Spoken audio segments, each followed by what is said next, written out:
우리 같이 성경 말씀 레위기 16장 6절에서 10절까지 우리 말씀 보도록 하겠습니다. 레위기 16장 6절에서 10절까지 말씀입니다. 우리 한 절씩 교독하도록 하겠습니다. 아론은 자기를 위한 속죄제의 수송아지를 드리되 자기와 집안을 위하여 속죄하고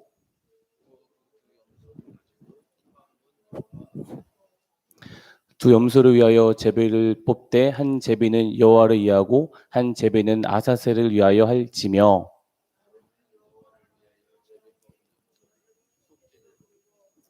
아사셀을 위하여 제비 뽑은 염소는 산채로 여호와 앞에 두었다가 그곳으로 속죄하고 아사셀을 위하여 강야로 보낼지니라. 아멘. 오늘은 저번에 성막에 대해서 잠깐 물두멍까지 이야기를 했는데 오늘은 지성소까지 성막에 대해서 다 같이 한번 말씀을 전하는 시간을 가졌으면 좋겠습니다.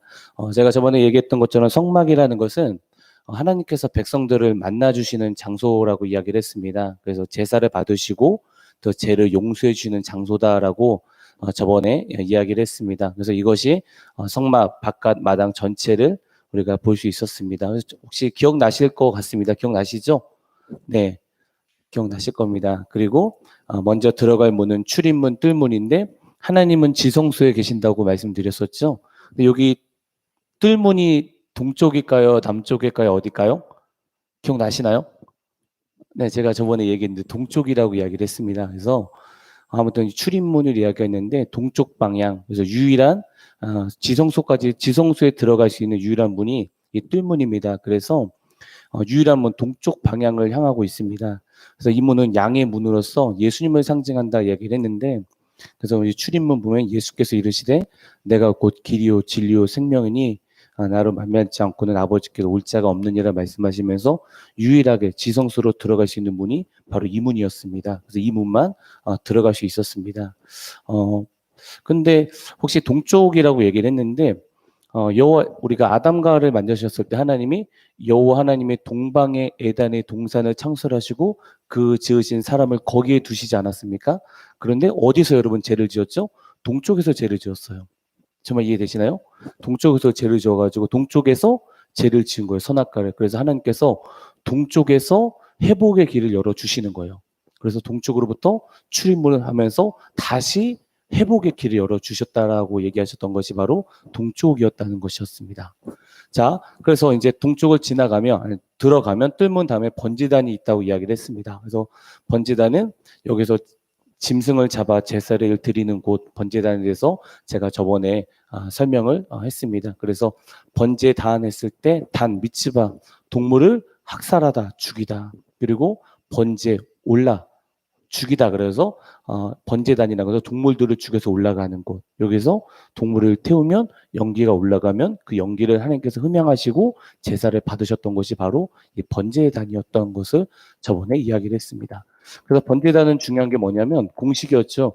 누군가 죽어야 내가 살고 피 흘림 없이는 제사함이 없는 곳이다 했기 때문에, 그래서 이 번제단을 우리가 보면 구약이든 신약이든 한 죄인이 살기 위해서는 누군가 나를 위하여 피를 흘려야 되는데, 네. 근데 구약의 성막 시대 때는 이 번제단 짐승이 죄인 대신 안 넘어가네요. 네.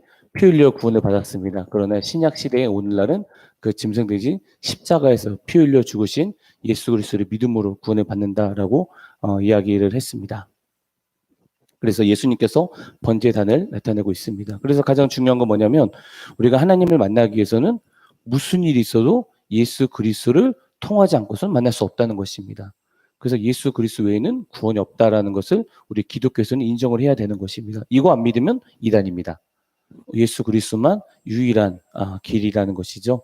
그래서 번제단을 지나서 바로 나오는 것이 뭐냐면 물두멍이었습니다. 그래서 물두멍까지 제가 저번에 설명을 했었는데, 이 물두멍이라는 건 어떤 세숫대야 같은 건데 가장 제사장이 먼저 이 물두멍에서 손을 씻었다는 것입니다. 그러니까 제사장이 가장 먼저 했던 것이 뭐냐면 이 물두멍에서 먼저 손을 씻었다는 것입니다.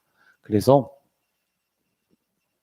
네, 하나님을 섬기기 전에는 먼저 이 회개를 해야 함을 우리가 가르쳐 준다라고 해서 이제 물두멍에 대해서 이야기를 했습니다. 그래서 예수를 믿는 사람도 이 세상을 살다 보면 반복적으로 죄를 범하게 됩니다. 이것을 해결할 수 있는 장소가 바로 물두멍이다라는 것을 제가 저번에 설교를 했습니다. 그래서 예수님께서 이렇게 말씀하셨죠. 예수께서 이르시되 이미 목욕한 자는 발밖에 씻을 필요가 없느니라. 몸이 깨끗하니라. 너희가 깨끗하니 단 아니라 말씀하시면서 목욕할 필요는 없다. 그렇지만 손과 발을 씻어야 된다라고 말씀하셨던 것이 이 물두멍을 가지고 말씀하셨던 거였어요. 주님께서요. 자, 이제 물두멍을 지나서 나오는 것이 바로 성소입니다. 이제 오늘부터 성소부터 지성소까지 한번 말씀을 드려보도록 하겠습니다.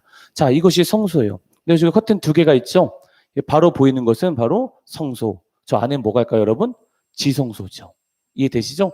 그런데 휘장이 두 개가 있어요. 성소에 들어갈 때 하나가 있고 저 안에 들어갈 때 성소가 있습니다. 근데 아까 물두멍부터 거기서부터 제사장이 움직일 수 있는 곳입니다. 그러니까 제사장의 물두멍부터 움직일 수 있는 곳이에요. 물두멍이 딱 정확히 중간이에요. 그래서 제사장이 움직일 수 있는 곳, 물두멍부터 여기까지입니다. 이제 성소에 들어가 보겠습니다. 자, 성소에는 성막이 덮개가 있는데 네 가지가 덮개가 있습니다. 그래서 한 겹으로 먼저 이렇게 청색, 자색, 홍색 배실로 한 겹을 덮습니다. 그리고 나서 두 번째 흰 염소털로 또 덮습니다. 자, 세 번째는 붉은 수양 가죽으로 또 덮습니다. 자, 네 번째 해달 가죽으로 또 덮습니다. 그러니까 총 네 겹이 지성소와 성소를 덮고 있습니다. 그럼 여러분 여기 안에가 껌껌할까요? 아니면 하나일까요? 껌껌하겠죠. 아무것도 안 보이는 곳이에요. 자, 그런데 아무것도 안 보이는 곳에서 우리가 한번 들어가 보도록 하겠습니다. 자, 성소 아닙니다. 성소 아닌데 이제 우리가 들어가 보면 성소가 이렇게 돼 있어요. 성소가 이렇게 돼 있는데 하나씩 설명하도록 하겠습니다. 자, 성소가 지금 바쁘게 옮겨지고 있습니다. 저쪽 맨 끝에서부터 이제 들어오는 것입니다. 네. 자, 안뜰을 지나면 성소가 나오는데 이 성소에 들어가면 우측에 떡상이 있고 좌측에는 금촛대가 있고 바로 정면에는 분향단이 있습니다. 그래서 이곳이 정말 아름다웠대요. 전부 다 금으로 쌓여서.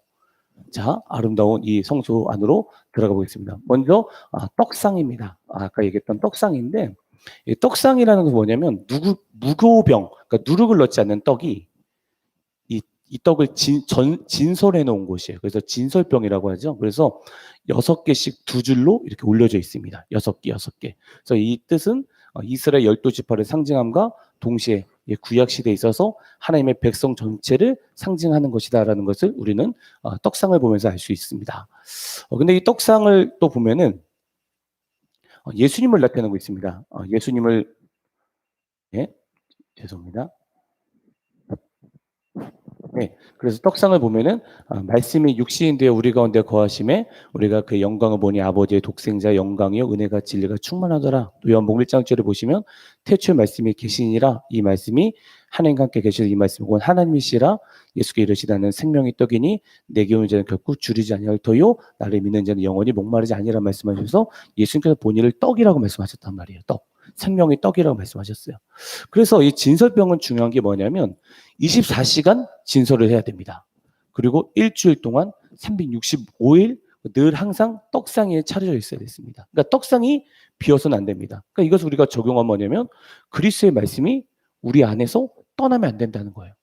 그래서 광야 같은 세상을 살아가면은 주님의 부르심에 순종하고 명령을 행동하기 위해서는 정말 하나님의 말씀으로 우리가 무장을 해야 됩니다. 말씀이 어깨에 방황하는 것입니다. 그래서 말씀 충만이 거룩한 삶을 살아가는 충만한 지름길입니다. 여러분 중요한 건 뭐냐면 아까 이야기했을 때 진설병은 24시간 일주일 365일이었습니다. 그러니까 진설병, 그러니까 이 말씀이라는 것은 여러분 하루에 한 번이라도 말씀을 보지 않으면 성령 충만할 수 없습니다. 이건 당연한 거예요. 그래서 매일매일 말씀에 힘써야 되는 것이에요.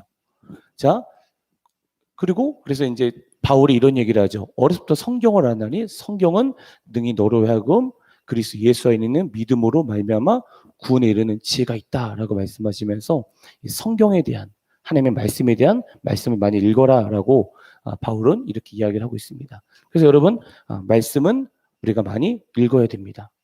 그리고 말씀은 배워야 됩니다. 그리고 말씀은 또 암송해야 되고요. 말씀은 또 묵상해야 되고요. 말씀은 가까이 해야 됩니다. 자, 그래서 마지막 시대, 자기 생각을 믿고 따라가면 안 됩니다. 기준이 무조건 말씀이어야 됩니다. 자, 여러분, 이 시대는 가장 중요한 건 뭐냐면 세상이 앞으로 혼란스러운 시대가 있을 것입니다. 세상 앞으로 어려울 것입니다. 장담할 수 있어요. 왜? 예수님께서 말씀하셨기 때문에. 그런데 이 어려운 시대 속에서 어떻게 살아가냐 했을 때 답은 하나예요. 말씀이 진리다. 말씀 따라가라 살아야 돼요. 어떤 누구의 말이 아니에요. 말씀은 뭐라고 하고 있나? 하나님은 뭐라고 말씀하셨나? 그래서 말씀으로 계속 조명하고 말씀을 자꾸 보면서 이 말씀을 하루라도 떠나면 안 되는 것이에요. 그래야 이 시대 이겨낼 수 있는 것입니다. 그래서 여러분 말씀 많이 보시기 바랍니다. 암송도 하시고 기도도 많이 하시기 바랍니다.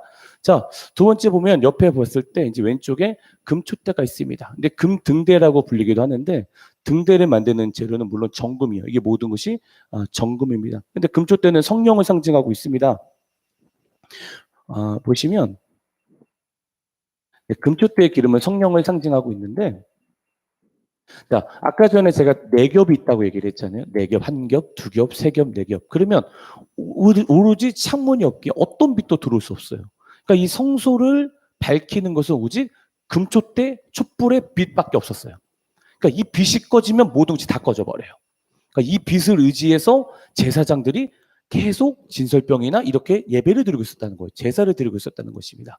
성소를 밝히는 것은 오직 금촛대 하나뿐이다라는 것을 우리는 볼 수 있습니다. 그래서 금 등대의 빛이 없으면, 이 금촛대의 빛이 없으면 지성소 안에서 아무것도 할 수 없었다는 것이에요. 오직 금 등대의 빛으로만 의존해서 해야 된다라는 것이었습니다. 그래서 이 금등대의 빛이 아무것도 없을 만큼 아까 이 금촛대의 이 기름이 성령의 기름이라고 얘기를 했잖아요. 그래서 중요한 거예요. 우리가 성령이 인도하심이 없으면 기도도 못하고 찬양도 못하고 예배도 못해요. 오직 성령이 도와주셔야만 우리가 예배를 드릴 수 있는 거예요. 그러니까 성령의 도우심 없이 예배 드리는 순간 어떤 일이 생겨요, 여러분? 종교인이 되는 거예요. 이게 되게 무서운 거예요. 그러니까 성령의 기름 부음 없이 자꾸 교회만 왔다 갔다 하는 순간에 어떤 일이 생기면 종교인이 생기는 거예요. 종교인이 되는 거예요. 그러니까 어떤 자들은 예배 드리는 마음이 기뻐요. 그렇죠? 근데 어떤 자들이 예배를 드릴 때마다 짜증이 나고 분노가 나고 막 더욱더 은혜가 없어요. 왜 그럴까요, 여러분? 답 없어요. 딱 하나예요. 성령이에요. 성령이에요, 성령. 그만큼 성령님의 사역이 너무도 중요한 거예요. 그래서 기도할 때도 내 힘이 아니에요. 성령에 의지하여 기도하는 거고, 말씀을 깨닫게 되는 것도 내 힘으로 깨닫는 것이 아니라 성령의 조명함으로 깨닫게 되는 거고, 모든 것이 성령께서 깨닫게 되는 것입니다. 그래서 이 지성소 정소 빼고 앞에 이제 금촛대 앞을 보면은 분향단이 있습니다. 분향단. 일단 이것부터 볼게요. 이제 금촛대가 있는데 이 등불을 저녁부터 아침까지 항상 감금해야 된다면서 레위기 14장 2절 스가랴 요한계시록 보면은 이런 말씀들이 있습니다. 그래서 성령의 불. 그래서 한번 볼까요? 제가 보겠습니다. 레위기 24장 2절에는 이스라엘 자손에게 명령하여 불을 켜게 하여 감난을 찢어낸 순결한 기름을 내게로 가져오게 하며 계속해서 등잔불을 켜둘지며 계속해서 등잔불을 켜라. 그러니까 이것을 우리에게 적용은 뭐예요, 여러분? 계속해서 성령 충만을 유지해라. 그러니까 이런 게 가장 무서운 거예요. 어쩔 때는 성령 충만한데 갑자기 다운되고 충만은 다운되고 여러분 계속 유지가 되어야 돼요. 이게 어떻게 해야 돼요, 여러분? 기도와 말씀밖에 없는 거예요. 기도와 말씀, 거룩한 삶밖에 없는 거예요. 자, 그리고 스가랴에 보면은 그가 내게 묻되 내가 무엇을 보느냐? 내가 대답하되 내가 보니 숭금 등잔대가 있는데 그 위에는 기름끝이 있고 또 그 기름 그 위에 7 등잔이 있으며 그 기름 그릇 위에 있는 등잔을 위에 7 칸이 있고 하면서 이 등잔대에 대한 얘기를 나오고 있는데 요한계시록을 보면은 요한의 아시아에 있는 7 교회의 편지하는 이제도 계시고 전에 계시고 장차 오실 이에 그 보좌 앞에 있는 7 영가 하면서 이 금 등대를 얘기하고 있었어요. 그래서 성령에 대해서 얘기하고 있단 말이에요. 등대. 자, 그래서 중요한 것은 우리가 예수를 믿으면 성령이 오십니다. 여러분 믿습니까? 근데 중요한 게 뭐냐면 우리가 예수님을 영접하면 성령이 오시는데 성령의 충만함을 받아야 되는 거예요. 그러니까 예를 듭니다. 1리터 물통에 물이 200ml가 들어간 것과 1리터 물통에 1리터 다 들어간 것들 둘 다 물이 들어가 있습니다. 그렇죠? 근데 모두 다 물이 들어가는데 양이 다르다는 거예요. 그것처럼 마찬가지로 예수를 믿으면 성령이 오십니다. 근데 어떤 자들은 성령이 충만한 자가 있고 어떤 자들은 성령의 기름 부음이 없는 자들이 있다는 것이에요.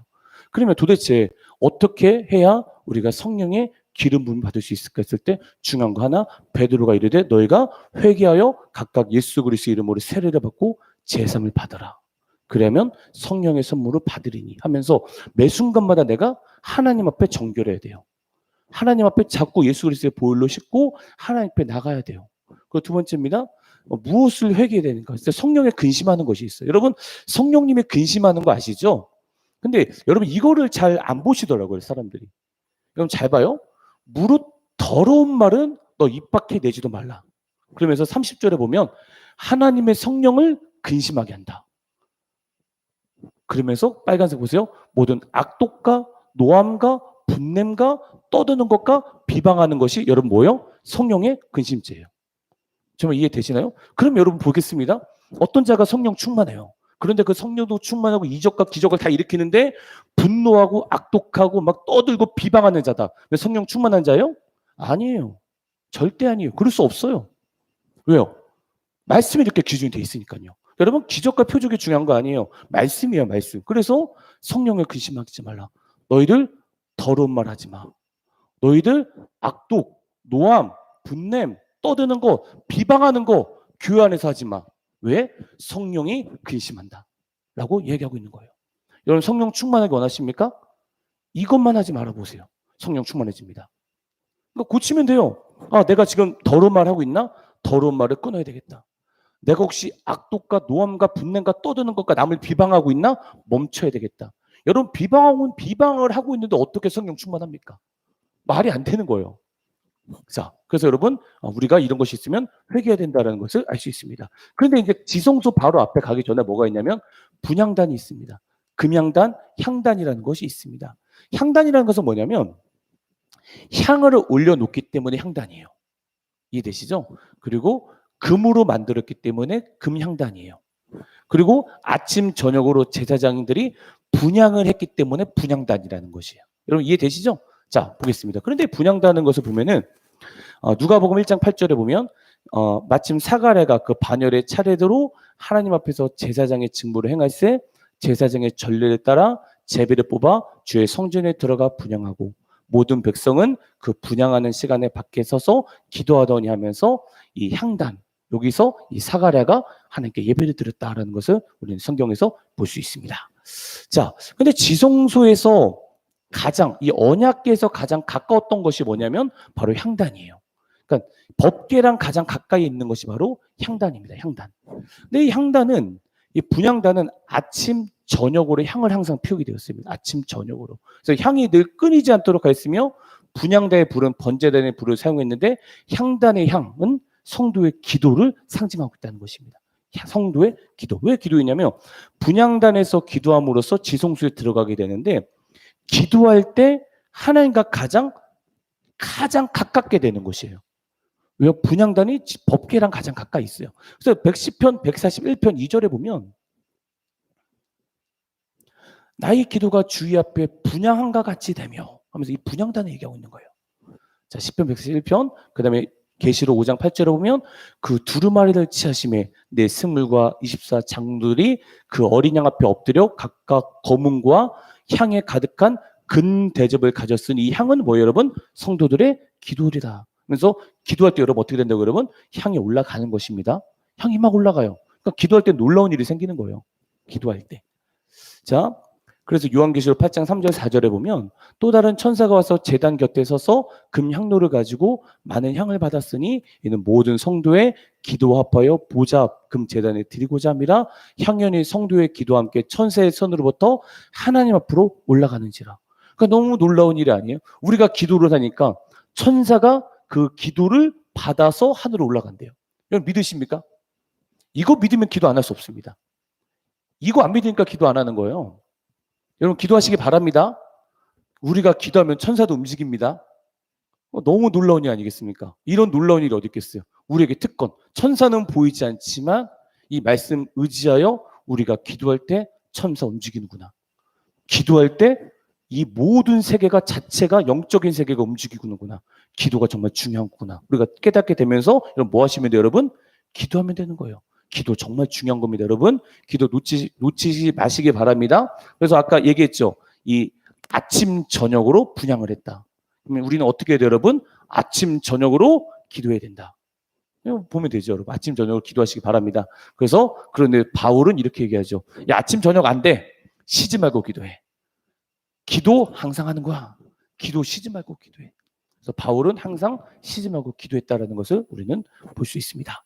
그래서 이제 지성소, 이제 이 성소에서 들어가면 지성소로 이제 우리가 들어가야 됩니다. 지성소. 근데 지성소에 들어갈 때 지성소 안에는 법궤가 있죠. 법궤. 이제 드디어 법궤에 하나님이 임재하시는 곳이었어요. 그 법궤.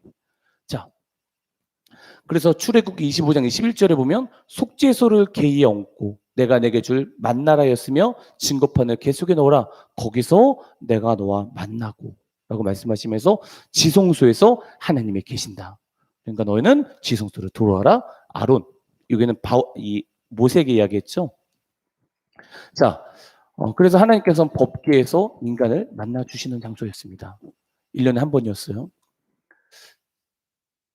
그런데 이 지성소에 들어갈 땐 휘장이 있었죠. 휘장. 그래서 1년에 한 번 대제사장만 휘장이 들어갈 수 있었는데 예수님께서 십자가의 죽으심으로 21장 51절에 이에 성소 휘장이 위로부터 아래까지 찢어져 둘이 되고 땅이 진동하며 바위가 터지고, 이것이 너무 중요한 거예요. 그러니까 1년에 한 번 대제사장이 들어갈 수 있는 걸 예수님께서 찢어버렸어요. 그래서 우리는 누구 이름을 통해서 하나님을 만날 수 있어요? 예수 그리스도를 통해서 하나님을 만날 수 있다. 여러분, 제가 다시 말씀드리지만 예수 그리스도 외에는 구원이 없습니다. 이거 흔들리시면 안 됩니다. 뭐 어떤 신비적인 일이 어떤 것이 있을지라도 예수 그리스도 외에는 구원이 없어요. 자, 보겠습니다. 그래서 예수 그리스도께서 죽으심으로 휘장을 찢어버렸어요. 그래서 근데 이 예수님께 죽으심으로 이제 우리는 은혜의 보좌 앞에, 이 법궤 앞에 우리는 나아갈 수 있습니다. 그래서 우리가 얘기하죠. 은혜의 보좌 앞에 우리가 나아갑니다. 이 뜻이 뭐냐면 이 법궤, 시은 자, 은혜의 자리라는 것이요. 이곳에 하나님이 계시니까. 그래서 우리는 얘기하죠. 하나님, 우리가 은혜의 보좌 앞으로 나갔습니다. 라고 얘기를 합니다. 누구 때문에요? 예수님 때문에 나가게 되었습니다. 은혜의 보좌 앞에 나갔는데 시은 자라고 하죠. 보좌. 그런데 보세요. 뭐 이 법궤는 좀 제가 빨리빨리 넘겨드릴게요. 지금 여기 보시면 천사가 있어요. 천사, 그렇죠? 천사가 보이죠? 천사? 이 천사가 지금 여러분 뭐 하고 있어요, 여러분? 천사가 지금 고개를 밑으로 숙이고 있죠. 날개를 펴서. 하나님께서 여기서 오시는 거예요. 여기서 앉는 거예요. 이 앉은 자리예요, 하나님이. 그런데 천사가 지금 뭐 하고 있냐면 여러분, 쳐다보지 못해요. 하나님 쳐다보지 못해요. 요한계시록 이것이죠. 거룩하다 거룩하다 만군의 여호와여. 천사 하나님을 쳐다보지 못해요. 하나님 너무도 위대하신 분이기 때문이에요. 그래서 이것을 보면서 우리는 여러분 하나님을 뭐 해야 돼요, 여러분? 경외해야 되는 거예요. 여러분 하나님이 경외하시기 바랍니다. 하나님, 사랑의 하나님 맞습니다. 근데 공의로우신 하나님이십니다. 마지막 때는 심판자로 오십니다. 우리 주님. 자, 그런데 중요한 거, 하나님을 경외하는 자에게 어떤 일이 생기냐면 말라기 4장 2절에 내 이름을 경외하는 너에게는 공의로운 해가 떠오라서 치료하는 강선을 비친다고 말씀하셨어요. 그러니까 내 이름을 너희가 경외하냐? 그러면 강선을 비춘다고 했을 때 그 강선이 뭐냐면 날개라는 소리예요. 날개. 그러니까 이 천사의 날개에서 하나님의 강선을 비추는 거예요. 치료의 영을 막 부어주시는 거예요. 그러니까 여러분, 우리가 모든 문제가 안 풀렸을 때 그때 뭐 하시면 돼요, 여러분? 여호와를 경외하면 돼요. 예수님을 경외하면 돼요. 경외하면 하나님께서 말씀하신 것처럼 치료하는 강선을 비춘다. 너가 내 이름을 경외하니, 너가 삶 속에서 하나님을 경외하니, 그러면 내가 반드시 내 이름을 경외하는 너에게는 해가 떠오라서 치료하는 강선을 비출 것이다. 너희는 여호와 하나님만 경외해라 라고 우리 주님 말씀하십니다. 그래서 경외하는 자들에게 말씀하십니다. 그래서 우리가 하나님을 경외할 때 하나님께서 우리 가운데 마음, 몸, 아픈 것을 다 치료하실 거예요. 그렇게 우리가 여호와를 경외해야 되는 거예요. 주님은 사랑의 하나님이시죠. 하지만 우리 주님 앞에 매 순간 경외하는 마음으로 우리는 섬겨야 되는 거예요. 그래서 법궤에서 치유가 일어난다라고 얘기를 했습니다. 근데 오늘 설교 제목이 뭐냐면 아사셀이었습니다. 아사셀. 그래서 오늘은 이 아사셀에서 잠깐 말씀드리고 말씀을 마치도록 하겠습니다. 자, 이 아사셀이라고 얘기했는데 이 대속제일날 1년에 한 번 이 대제사장들이 1년에 한 번 이 지성소에 들어가는 날이 있습니다. 그래서 여러분 1년에 한 번 대제사장만 들어간다라는 소리 들어보셨죠? 근데 이때 이 예배를 어떻게 드리냐면 이 대속죄의 날은 안식일 중에 안식일이다. 최고의 명절이었어요. 근데 이때는 이스라엘의 모든 백성을 위해서 염소, 양 똑같습니다. 이게 구약 시대는요. 양 2마리를 잡습니다. 양 2마리를. 양 2마리를 잡아서 한 마리는 죽여요. 그래서 그 피를 가지고 지성소 안으로 들어갔고요. 그리고 한 마리는 죽이지 않고 광야로 보냈어요. 그럼 이해되시나요? 자, 왼쪽에 있는 양은 죽였고 오른쪽 양은 죽이지 않았어요. 이해되시죠? 근데 2마리를 잡았습니다. 자, 근데 매년 이 양을 피를 죽인 이 양을 가지고 이 피를 가지고 대속죄일 7월 10일이죠. 이 대제사장이 1년에 한 차례 이 죽인 염소 양 피를 가지고 법기에 뿌리는 거예요. 법기에 막 뿌려요. 대제사장만 지성소 안으로 1년에 한 번 딱 들어가서 법기에 뿌립니다. 그럼 이 지성소에 법기에 들어가서 법기에 뿌려요. 그다음에 나옵니다. 그래서 대제사장이 법궤에 뿌리게 됩니다. 그래서 법궤에 막 뿌렸어요. 이때 되게 중요하죠. 대제사장이 잘못 뿌리면 죽어요. 아시죠? 1년에 한번 죽습니다. 그러니까 목숨 걸고 들어가는 거예요. 그래서 우리는 예수 그리스도 때문에 하나님 앞에 보좌 앞에 나가서 하나님께 막 땡깡도 부리잖아요. 이때 땡깡 부리면 죽는 거예요, 여러분. 우리는 지금 태어난 걸 너무 감사하게 생각하셔야죠. 자, 법궤에 피를 뿌립니다. 자, 뿌렸어요. 그리고 나서 나와요. 그러고서 나와가지고 한 마리 죽이지 않은 양 있죠? 죽이지 않았던 양. 그 양은 머리에 손을 얹어요. 그리고 백성들이 졌던 죄악을 다 이 양에게 전가를 시켜요. 전가를 막 시켜요. 그러면 이 양이 백성들의 죄를 다 감당했어요. 그래서 이 양을 끌어요. 끌고 간 다음에 죽이지 않아요. 그 다음 어디로 보내냐면 광야, 사막 아무도 없는 곳으로 끌고 가게 됩니다. 이 양을 막 끌고 가요. 자, 다른 한 마리는 백성들의 죄를 전가시키고 죽였고 또 다른 한 마리는 이 양은 죽이지 않고 이 광야로 보냅니다. 광야, 아무도 없는 곳. 이 광야에서 이 양을 끌고 갑니다. 막 끌고 가요. 자, 여러분 혹시 그래서 광야로 보내면 광야 속에서 이 양이 방황을 하다가 결국 죽어요.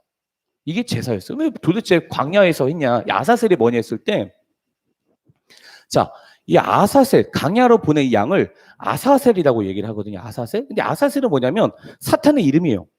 이 에녹서에 나오는 내용이거든요. 근데 사탄의 이름이에요. 무슨 뜻이냐면 광야에는 사탄이 살고 있다 생각을 했어요. 예수님께서 여러분 광야에서 시험 받으셨죠? 누구에게 시험 받았죠? 마귀. 마귀가 광야에서 나왔네요. 자, 그러니까 이게 광야라는 곳은 마귀가 있는 곳이었어요. 그러니까 그러니까 무슨 말이냐면 광야에서 사탄이 살고 있다고 생각했기 때문에 이 죄야, 너는 죄는 원래 너에게로 돌아가야 돼. 너 사탄이 있는 그곳으로 돌아가라 이런 뜻이었어요. 정말 이해되시나요? 그래서 예수님 이 뜻이었습니다. 그래서 2마리의 양을 잡아서 제사를 드렸는데 이 대속죄일날 예배 드렸던 곳이었습니다. 그래서 아까 말씀드렸던 것처럼 한 마리는 지성소, 한 마리는 광야. 이해되시죠? 이게 대속죄일날 제사였습니다. 그래서 지성소는 서쪽이고 광야는 여러분 몇 쪽이 무슨 쪽이에요, 여러분? 동쪽이라는 것이에요. 그래서 시편 103편 4절에 보면 동이 서에서 먼 것 같이 우리 제가를 옮기셨다라는 뜻이 이런 뜻이었어요. 정말 이해되시나요? 자, 이런 뜻이었습니다. 그래서 예수님께서 십자가에서 죽으심으로 우리 모든 죄를 사하셨고 동이 서에서 먼 것 같이 우리의 제가를 우리에서 멀리 옮기셨다는 것입니다. 자, 그래서 예수님 시편 103편 12절에 동이 서에서 먼 것 같이 우리의 제가를 우리에게서 멀리 옮기셨다. 그래서 예수님께서 옮기셨습니다.